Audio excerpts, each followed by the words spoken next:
नमस्कार। आज के इस वीडियो में हम बात करेंगे गणित की वर्कशीट 4 की, जो कि 13 जुलाई को आई है। इस वीडियो में हम बात करेंगे इन जो अपरिमेय संख्याएं होती हैं उनका जोड़ कैसे किया जाता है। ठीक है, तो देखिए इन्होंने जो बता रखा है, सबसे पहले जो मीना है वो राजू से पूछती है कि क्या तुम 20 जमा में 15 कर सकते हो। तो राजू बोलता हाँ हाँ बहुत आसान है, तो 20 जमा में मतलब 35। ठीक है, तो मीना ने कहा कि अगर 20 जमा में ये तो आसान है, तो क्या तुम इस नंबर को जोड़ सकते हो। उसने कहा कि नहीं, ये तो नहीं होगा क्योंकि ये तो अपरिमेय संख्या है, तो इनको कैसे हम जोड़ेंगे। तो मीना ने कहा ये भी बहुत आसान है। जैसे कि अगर मैं आपको 2 त्रिभुज देती हूँ, ठीक है, एक त्रिभुज आपके दोस्त के पास है और दूसरा आपके पास। अगर मैं कहूँ आप इन दोनों त्रिभुजों को जोड़ो, तो आप क्या कहोगे, एक मेरे पास है एक मेरे दोस्त के पास है, तो टोटल त्रिभुज कितने हो गए, 2। ठीक है, उसी प्रकार से अगर हम देखेंगे, अगर हम टॉफ़ी की बात करते हैं, अगर मैं बोलूँगी टॉफ़ी जोड़, तो आप आसानी से जोड़ देंगे कि भाई मेरे पास 3 टॉफ़ी हैं और मेरे दोस्त के पास 3 टॉफ़ी हैं, तो 3 जमा में 3 कितने हो गई, टोटल 6 टॉफ़ी हो गई। इस तरह से जैसे इन्होंने बता रखे हैं स्टार्स।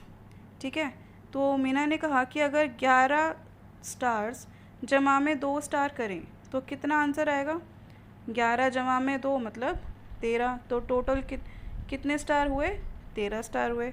तो उसी तरह से हम इन अपरिमेय संख्या को जोड़ सकते हैं।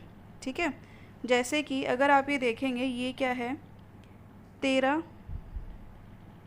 ये वाला अगर देखेंगे 3√2 जमा में 5√2। ठीक है, तो अगर आप देखेंगे तो जो √2 और √2 हैं, ठीक है, तो √2 क्या हो गए, ये दोनों क्या हो गए, एक जैसे हो गए, √2 जमा में √2। ठीक है, इसके आगे 1 लगाओ, इसके आगे 2 लगाओ।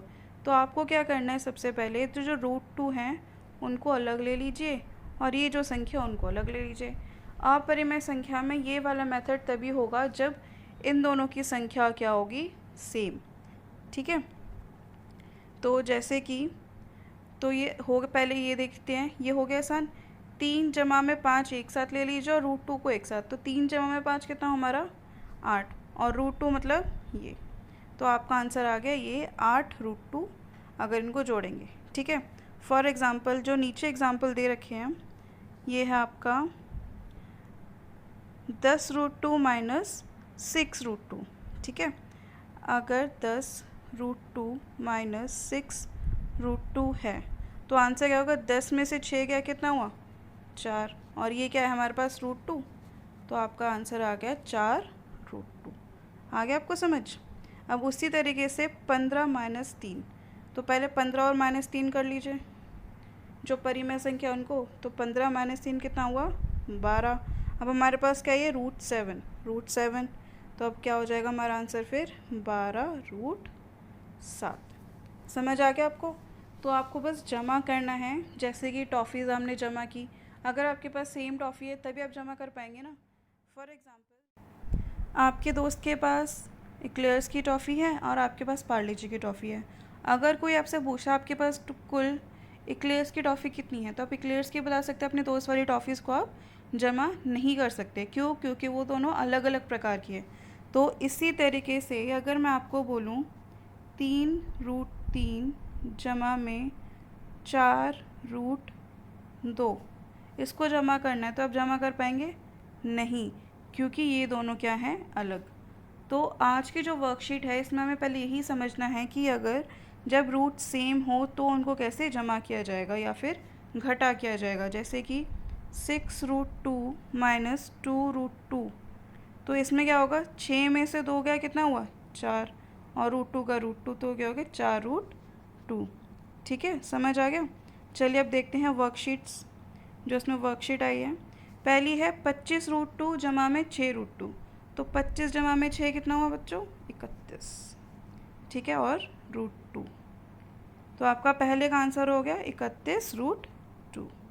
दूसरा है 9×3, 9 में से 3 गया कितना हुआ, 6, और फिर क्या है √3, तो ये हो गया आपका दूसरे का आंसर। फिर है तीसरा 17 और 3 को आपको क्या करना है, जमा। तो 17 जमा में 3 कितना हुआ, 20। और ये क्या है, √11। ये हो गया √11। ठीक है, चलिए अब आगे देखते हैं। बाकी के बच्चे 3। 8 में से 2 को घटा करेंगे कितना आएगा, 6। और ये क्या है, √5। ठीक है, आसान है ना। तो 12 जमा में 18, ये हो गया हमारा 30। और ये क्या बाकी, √6। ठीक है, अब आखिरी 7 में से 6 गया, कितना हुआ, 1। Very good. और ये क्या है, √3। इसको आप 1√3 भी, या फिर डायरेक्ट क्या लिख सकते हैं हम, √3। ठीक है, तो आशा करती हूँ आपको ये वर्कशीट समझ आई होगी और ये अपरिमेय संख्या भी क्लियर हो गया होगा कि इनकी जमा और घटा कैसे करनी है।